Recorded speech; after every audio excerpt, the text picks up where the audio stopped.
Ramin, and I have a story to share with you today. I'm going to call this story Poetic Medicine. And the seed of the story started really about a week ago when a friend of mine was planning a birthday party that actually happened today, just a little while ago.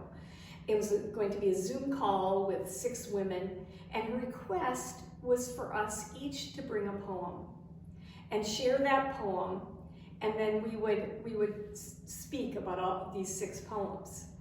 And so I want you to know that I love poetry, and I want you to know why I love poetry. I have loved poetry since I read A. Milne's Now We Are 6 and nursery rhymes when I was a child.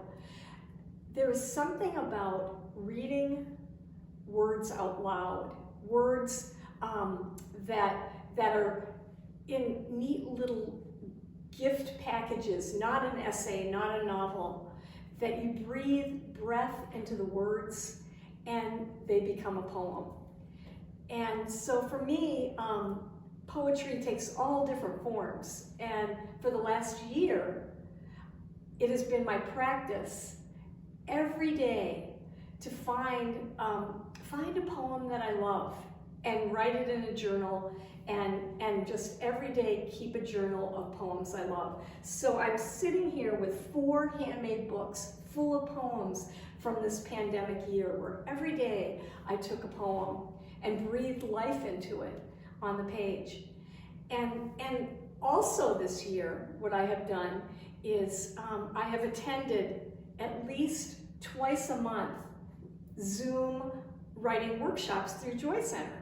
And so I have written more poems than I've written essays or other things that I usually write. I have really inhabited poetry this year. And so this assignment to find a poem wasn't easy for me.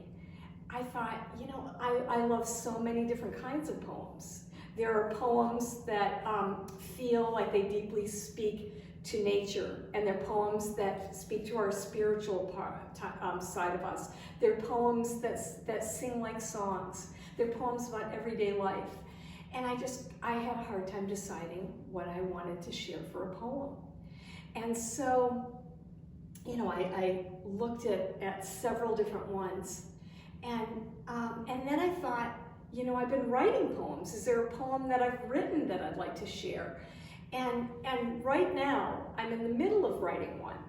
And it's not polished enough for me to have shared today, but I love this poem. I love the idea of this poem, and it speaks to something right now as we move into springtime in Michigan's Upper Peninsula, as the sap starts to rise in trees, as more of us become vaccinated and we're moving in some way to a new place where we're not in the same cocoon that we've been in for this last year.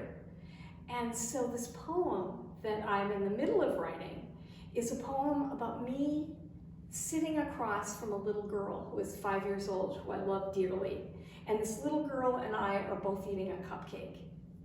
And I want to tell you, when I eat a cupcake, I kind of nibble at the cupcake, and I might lick a little frosting. I might not even eat the whole thing, you know. But this little girl, she dives into the cupcake like you dive into the ocean. And she comes out of it with chocolate on her beautiful blonde curls and chocolate facial. And it's as if the cupcake swallows her. She has lived so fully in that cupcake. And so I thought, you know, that kind of feels like the kind of poem I want to read today. But it's not polished enough to read to this group yet. Because I'm thinking, where am I? Because I'm thinking that the trees are getting that sap rising, they're starting to feel spring, and I feel that in me too. And do I want to be cautious, or do I want to dive right in? And so what I ended up doing, and it felt a little vain, to me, I thought, oh my gosh, there are all these beautiful poems I have by well-known artists, well-known poets, and what I really want to share is a poem that I've written. This friend and I have traveled together. This friend and I have walked in nature together.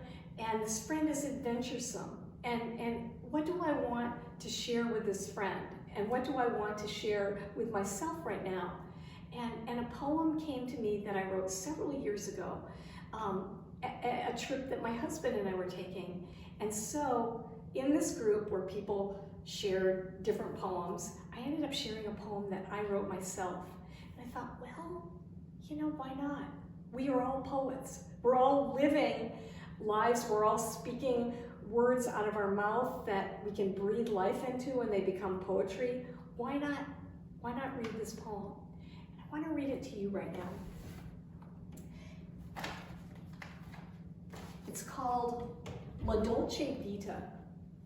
And I wrote it when Cam and I, my husband and I, were hiking in Italy in this glorious park called the Cinque Terre of Italy, from little town to little town. So La Dolce Vita, Cinque Terre, Italy. You know, as you hike high above the town into the mountains, as you stop and cup the bursting grapes, as you taste the sweet stickiness of a ripe fig, as you hear the peaches groan, that Bacchus himself must have felt it too. This deep something that is in the soil and in the olive branches and in their olive skin and in the juice of the olive, drenched through the slice of focaccia you are now eating an hour later in a secluded cove where the sirens sing. Is it the flickering silver of the schools of anchovy? The mullet fish flying high in synchrony toward the shore that bring a secret joy to an Italian siren. The opera in the Cinque is in the air, in the hazelnut gelato that is smooth and creamy, as nourishing to the soul as if you are sucking heaven from the cow's udder itself. And how do you allow it in? All this secret joy, this cry that says, live it, live it. Don't handle it. Don't stuff it in your hiking boots, into khaki, quick dry pants. Rip off those layers of containment. Drink it in. Get drunk with it all. And when the sun sets, sit outside on the breakwall and watch the pink and golden lights ripple across the sea.